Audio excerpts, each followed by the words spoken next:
ભાવનગર જિલ્લામાં 35 થી 40 ડિગ્રી તાપમાન વચ્ચે આંગણવાડીના બાળકો ઓરડાના અભાવે મંદિરમાં વૃક્ષના છાંયડા નીચે બેસવા માટે મજબૂર બન્યા છે। આ પરિસ્થિતિ વલભીપુર તાલુકાના ખેતા ટીંબી ગામે છેલ્લા 2 વર્ષથી બને છે। બાળકના ઘડતરનો પાયો આંગણવાડીને માનવામાં આવે છે, પરંતુ નાના ભૂલકાઓને બેસવાની સુવિધા ન મળવાના કારણે વૃક્ષનો છાંયડો શોધવો પડે છે।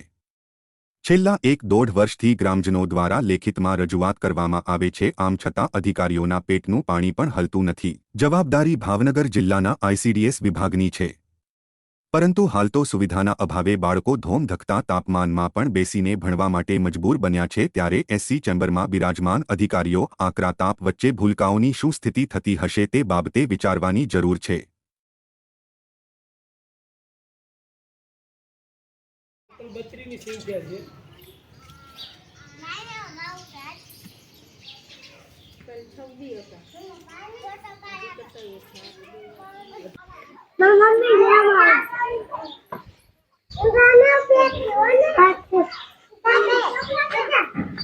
सरपंच के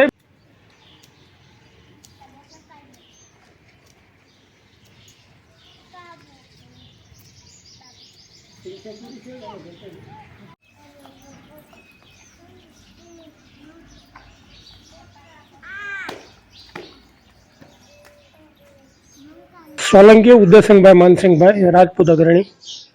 બાળકો છેલ્લા 1.5-2 વર્ષથી ગામમાં એક ભાતીજી મહારાજના મંદિર છે અને નીચે લીમડો છે, એના ઉપર લગભગ છેલ્લા 2 વર્ષથી આ સાયા ગોતી અને ભણાવવામાં આવે છે। તડકાના હિસાબે એની સંખ્યા પણ ખૂબ ઓછી થઈ ગઈ છે।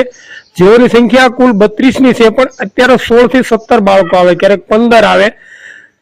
જ્યાં 33-34 ડિગ્રી ટેમ્પરેચરમાં તાપમાનમાં બેસી શકાય એવી શક્યતા નથી, એની હિસાબે સંખ્યા પણ ખૂબ ઓછા પ્રમાણમાં આવે છે। અને છેલ્લા 2 વર્ષથી આ સ્થિતિમાં આંગણવાડીના બાળકો સાયા બેસવા માટે મજબૂર છે।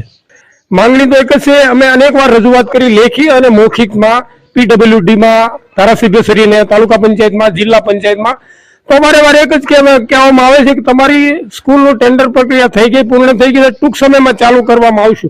છેલ્લા 1.5 વર્ષથી મેં પણ અંગત ખૂબ રસ લઈ અને આમાં રજૂઆત કરી હતી, પણ છતાં આજ સુધીમાં કોઈ પણ જાતનું કાંઈ કાર્યવાહી કરવામાં આવતી નથી। અમારી માંગણી એક જ છે કે તત્વરે બિલ્ડિંગ ઊભું કરવામાં આવે અને બાળકના ભવિષ્ય માટે જો આપણે રમશે ગુજરાત, ભણશે ગુજરાતના એવા નારા આપતા હોય તો આ બાળકની સ્થિતિ આજ 35 કે 40 ડિગ્રી ટેમ્પરેચરમાંથી એનું પોતાનું બિલ્ડિંગ મળી જાય અને એમાં બાળક હોશે ભણી શકે।